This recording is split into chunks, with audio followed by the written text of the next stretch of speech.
Amanya LUIGARE Isa Bakibinga ndi musawo wa bisolo naye nga twagala tutunuulire ezimu ku ndwadde z'enkoko ezisinga okutawaanya abalunzi.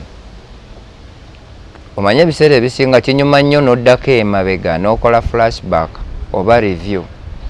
Tuyina ebika by'enkoko 6, tuyina ennansi ze muyita eŋŋanda, ne tubeera ne leeya ze mugamba zibiika, ne tubeera ne broiler ez'enjeru ze mugamba za nnyama, ne tubeera ne kroiler ez'abayindi zifaanagana n'eŋŋanda, ne tubeera ne saso, ne tubeera ne rainbow. Ebika ebyo byonna birina advantages ne disadvantages. Enkoko gye tuyita loko ewangaala wakati w'emyaka 3 ne 15 ng'eri mu production. Ekirungi ky'enkoko loko tugifunamu ebintu 4. 1. Tugifunamu amagi. 2. Twaluzaamu obukoko obwadde 1. 3. Tuzitunda ng'ennyama. N'ekyokuna ne tufunamu kalimbwe gwe tusobola okuliisa mu bisolo nga ingredients. Ekyo ne tuba nga twakimala, kati mulimu abakirabye olwaleero. So kati tutunuulire ezimu ku ndwadde ezisinga okutawaanya enkoko. Tulina ebika by'endwadde 4. 1. Tulina viral diseases, ezo zo zeetaaga kugema bugemi.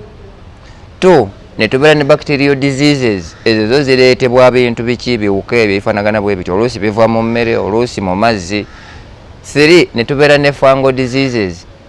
Fungal zezo endwadde ezireetebwa okuba nti emmere ogiterese bubi ne zitandika okufuna ekizibu.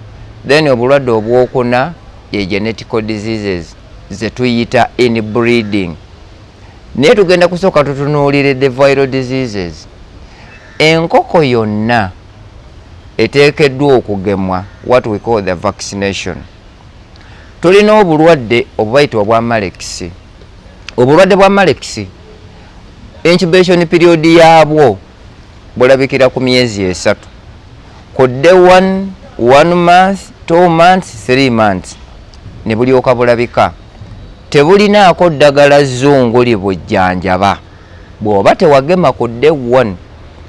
Naye ate nze neewaana nti eddagala ate erijjanjaba obulwadde bwa malekisi, omuddo guno gwe mulaba ogutwetoolodde ly'eddagala erijjanjaba obulwadde obwo. Signs and symptoms ya malekisi. 1. Eggwako ennyama, ekogga, neefuna akajambiya wano mu kifuba, neefa. Tekuli ddagala zzungu libujjanjaba. Solution: 1. Ku day 1 olina okugema. Then bw'obanga ozitutte ewaka nga teweekakasa nti tewagema, osobola okujjanjaba oba okugemesa omuddo ogutwetoolodde. Obulwadde namba 2 y'ensotoka, what we call the Newcastle. Symptoms za Newcastle: 1. Green diarrhea oba ekiddukano ekya kiragala. 2.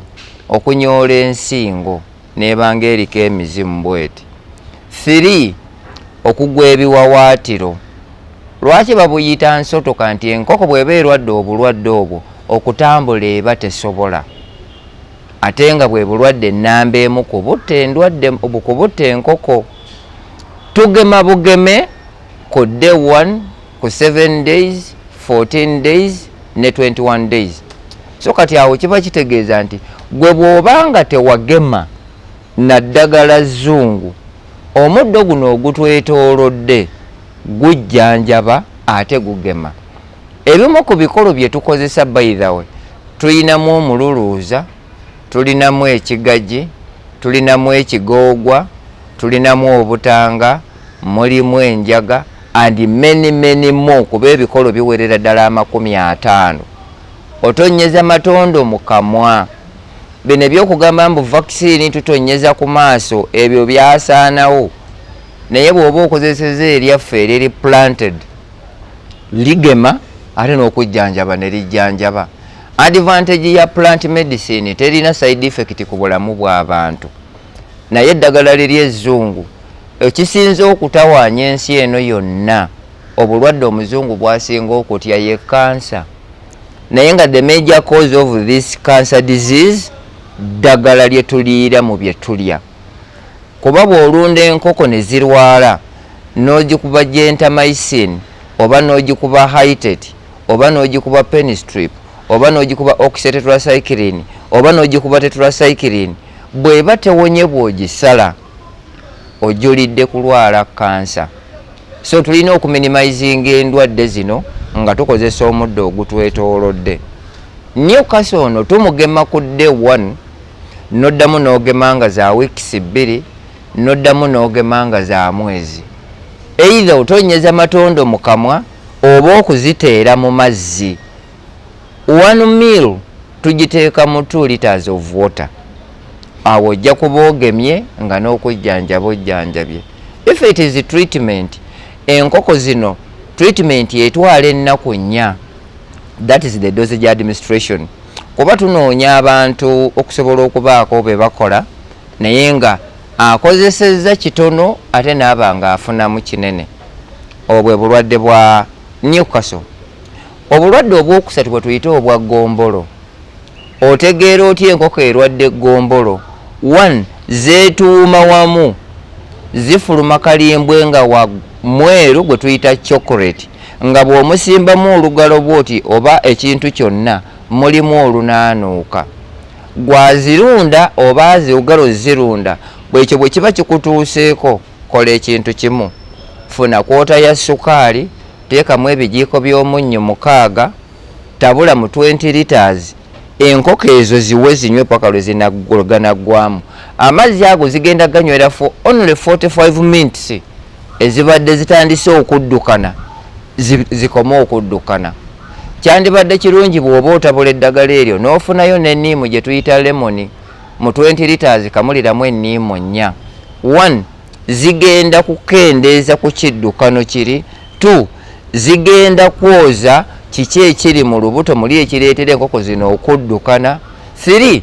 N'ebyoyo ebiringa ebiyiiseeko amazzi oba ebibayeeko amazzi bigenda kuddamu bitereere. Treatment eyo tugikozesa for only 1 day. Kati enkeera n'oba ng'oddira eddagala liri lye tukoze n'oziweera for 3 days. Kosidiosis ojja kuba omugobye. Obulwadde obwokuna bwe tuyita fowlpox. Fowlpox ye kawaali. By the way, pox ono agatta wonna. Agatta mu bisolo ne mu binyonyi. W'omanyira enkoko ng'erwadde fowlpox, kuzimba maaso, kufuna mabwa ku nnyindo, kufuna mabwa ku mimwa, kufuna mabwa ku luwonzi, kwepikamu mukka ng'eringa erimna bbaluuni, okufuluma kalimbwa alimu olwa yero, okufuna amabwa ku magulu kuno oba ebikalakampa. Bw'eba nkazi ebiika amagi nga kwegirako omusaayi, ekyo ye symptom ya fowlpox. 1. Agemwa kuba it's a viral disease. Enkoko eyo tugigema nga ya weeks 6. Naye bw'oba nga tewasobola kugema, ky'olina okukola kiri kimu. Erimu ku ddagala lye tukozesa eryaffe eriri herbal oba plant medicine, mulimu omutulika, mulimu kamyu, mulimu omunnyango, mulimu red pepper, mulimu ekigaji, mulimu ekigoogwa n'ebirala bingi. Gy'olaba erina amabwa ku nnyindo oba ku mumwa oba ku luwonzi, ddira eddagala eryo ly'oba ofunye, teekamu kapamba oba ka spongi, siiga awali amabwa. Bw'onoosiigamu awali amabwa gagenda kkalirawo there and then. Kiba kitegeeza nti mu ntambula ya kino kyonna ne bw'eba nga tewonye nga bw'obadde oyagala, bw'onooba ogisaze togenda kufuna side effect yonna mu bulamu bwo. Ekyo kyenjagala ekyo tumanye. Treatment ya fowlpox tugijjanjabira ennaku 5, naye nga mu mazzi tutabula mu mazzi ne zinywa. Bw'eba nkulu ng'olina 2, 3, 5, 10 ng'ewezezza omwezi, buli nkoko giwe emiiru emu, buli kimu kijja kuba kitambula. Then obulwadde obulala bwe tuyita fall typhoid. Fall kitegeeza binyonyi, typhoid musujja, omusujja gw'ebinyonyi. Omanya otya enkoko erwadde omusujja? 1 eyongobera, 2 loss of appetite, 3 okufuluma kalimbwe nga mugumu naye nga aliko ekya white. Ekyo bw'okiraba ng'omanya enkoko zo zirina omusujja. What do? Funa eddagala ziteere mu mazzi zinywe, treatment etwala ennaku 4. Ekyo kiba kijja kubanga kiwedde. Obulwadde obulala bwe tuyita avian flu, ssenyiga. Enkoko efeekeera, enkoko neeyiriitira, nebeera awo ng'ebyoya biringa ng'ebitategeerekeka, tenywa terya, eziyira. Bw'oba ng'okozesezza eddagala ly'ezzungu, olina kozesa erythromycin owa powder, oba osobola okukozesa gentamycin ow'amazzi, osobola okukozesa tetracycline n'ogikuba. Naye ebyo byonna kye tunoonyaamu ki? Singa ogijjanjaba n'etawona, eddagala eryo ezzungu litwala 3 weeks mu mubiri. Kati bw'ogisala nga weeks 3 tezinnaba kuyitawo, the outcome is cancer. Naye bw'oddira omunyango n'ogattamu omululuuza, n'ogattamu ekigoogwa, n'ogattamu red pepper, n'ogattamu garlic, n'ogattamu taaba, n'obigatta wamu, enkoko zino bw'onooziwa ne zinywa for 4 days, ssenyiga ajja kuba agendedde ddala. Naye ebisinga okuleeta ssenyiga biri bisatu. 1 ventilation y'ennyumba mwe ziri, 2 bye wateeka wansi nga lita, 3 n'emmere gye zirya. Kino njagala abatulaba era bw'oba okifunye you share it, you share the video. Kuba kye tunoonya nti twagala omuntu okubaako ky'asobola okukola, naye nga mu ekyo ky'akola kisobola otugattako. Bw'oba tosobola kigattako, that means nti ojja kuba owedde. Emmere eno bagitabulamu empumbu, ate si buli muti nti guba muti omulungi. Mulimu emiti egiwunya, mulimu emiti egy'obutwa. Kati abatunda emmere y'enkoko bagattamu empumbu, abatunda emmere y'enkoko bagattamu omusenyu, abatunda emmere y'enkoko bagattamu ebikongoliro. Ssenyiga ajja kujja. Enkoko jjanjabe, eddagala olimale e Uganda, ogendeko ku muliraano e Kenya, olinyenyonyi ogende ebweru, naye ng'ojjanjaba ssenyiga avudde mu mmere gy'owa enkoko zo. Tulina okubeera vigilant nti abatuguza emmere entabula yaabwe etegeerekeka. Njagala weetoololemu mu Kampala, woonoosanga ebibanda by'embaawo, ojja kusanga empumbu eno nga bagipaakinze mu buveera. Baba tebagenda kugirya, bagitwala wali byuma bya mmere ya bisolo. Ekyo tulina okukigenderera. Bw'okwata mu maize brand bw'oti, munyigire mu kibatu kyo, mutaagwe. Bw'asigala nga yeekutte, omanya oyo nti mufu.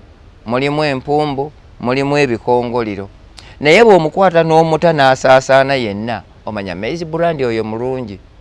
Ate wano ewaffe mu Uganda bwe tukozesa maize brand, ebweru tebabimanyi. Bamanyi broken maize oba rice brand oba wheat brand. Naye abamu bamanyi n'okukuba ebisusunku by'omuceere ne bagatta mu mmere. Enkoko ne zifuluma kalimbwa owa brown, teziwona, tezigejja, tezikula, tezibiika. Ekyo kiri ku mmere. Tuyina obulwadde obulala bwe tuyita obwa coccidiosis. Mu bantu ye dysentery, ekiddukano eky'omusaayi. Enkoko bw'efuluma kalimbwa owa brown, 1 ky'osooka okuyingiza mu bwongo obwo, emmere gy'oziwa. Emmere eno etabulwa etya? Kozi ya coccidiosis, mmere na mazzi. Meaning nti obuyonjo bw'ennyumba y'enkoko yo n'obuyonjo bw'emmere y'entabula yaayo kyekigenda okutangira coccidiosis mu byolunda. Bw'oba oyagala kujjanjabisa ddagala liri eryaffe ezzungu lye twasoma, ojja kukozesa amprolium. Ate amprolium alimu ebika.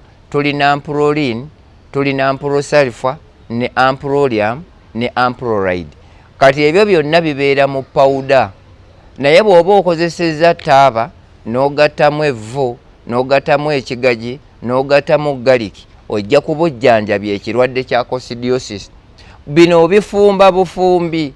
Asobola okubifumba, funa ebibajjo bya jjambula obisekule, ofune ekigoogwa kimu okisekule, ofune aloe vera omusekule, ofune kagaliki kamu okasekule, ofune ebikoola bya taaba omukalu bifumbe, biteeke woobiteeka nga biwoze, sengejja bulungi, gatamu akajiiko k'omunnyo kamu. Bw'oba osobola okufuna amalayisensi ono gwe bafumbamu walagi, teekamu ebijiiko 2 oba ekijiiko ky'omubisi gwe tuyita hane, gattamu ye preservative. Byofumbye bimala emyaka 4 nga tebyonoonese. Naye abamu mugamba nti eddagala litukola liwunya, njagala osimulule kakapiso konna, either kakapiso aka ampicillin oba amoxicillin oba chlorphenical capsules. Bw'okasimulula bw'oti kawunya. Kati ne lino bwe liba likuwunyiridde teriba fu, naye ebintu bye tugattagatta kuba mulimu ne rosemary, mu ebyo bye tufumba ojja kuba ojjanjabye. Obulwadde obulala bwe tuyita parasites. Feather mites mwe muli obuloolo, mwe muli ebisekere, mwe muli enkwa, mwe muli obuvunza. Ebyo byonna bireetera enkoko. Koolaba enkoko ng'etandise okugenda mu nfuufu n'eyenga bweti, gikebere.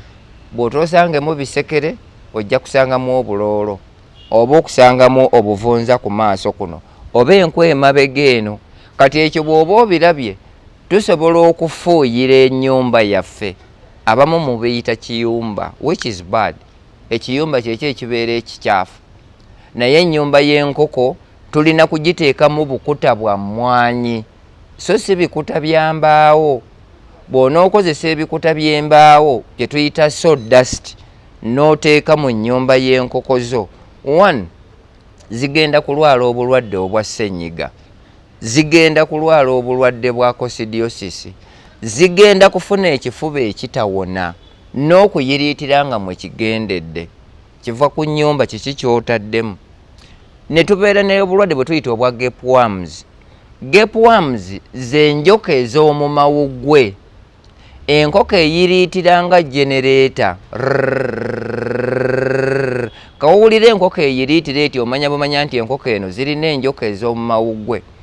Bw'aba muntu akolola, bwe kiba kisolo kikolola, tujjanjabisa ekirwadde kino eky'enjoka. Mu bijjanjaba mulimu galiki, mulimu taaba, mulimu omunnyango, mulimu evvu, omo ne tugattamu n'otunnyo ne lemon. Enkoko giwe emiiru emu oba ddira amazzi 5 liters oteekemu miruzi 3 bwe tuba okozesezza bino ebya plants for only 2 days. Ekifuba kijja kuba kigenze oba okukolola kujja kuba kugenze. Obulwadde obulala bwendaba obusinga okutawaanya abantu naddala gwali eyo mu kyalo ye inbreeding. Obuko, omu ayinza okumbuuza obuko kyeki. Obeera n'empanga z'ewaka n'enkazi ewaka, kati bwe zeerinnyira zaalula obwana. Obwana buno bwe bukula ate taata waabo n'alinnyira bawala baabo, oba empanga ne zirinnyira bannyina baazo, oba empanga ne zirinnyira bamaama baazo. There is no sign kw'obwo obulwadde bufiira mu bbanga lya mwezi gumu.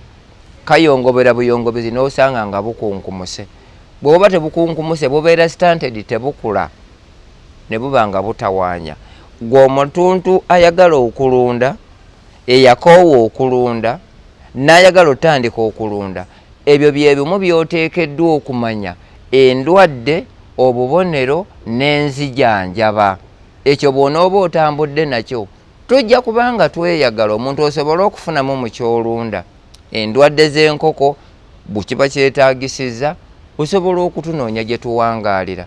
Naye nga mbagambamu ekintu kimu, bwe tuba twagala okukendeeza ku risks eziri mu ddagala ezzungu, tukozese eddagala lye tuyita erya habo oba okuva mu plant.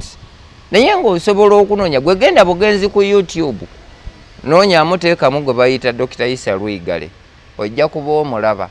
Bino byonna bye tusomesa twagala omuntu okusobola okubaako kyakola ng'okoteekamu kitono ate n'oba ng'ofunamu kinene. tujja kutuuka ne mu maaso eyo okwogera ku bisolo, tujja kwogera ku bumyu, naye ng'ekizibu kye tuyina nti ekisinza okubuza akatale mu nkoko zaffe twandibadde tusobola okuzeexportinga, naye olw'ensonga nti tuteekamu eddagala ezzungu bagenda okugisala ne basanga nga eddagala ezzungu lingi, ate teri muzungu ayagala kulya kintu kiri treated chemically.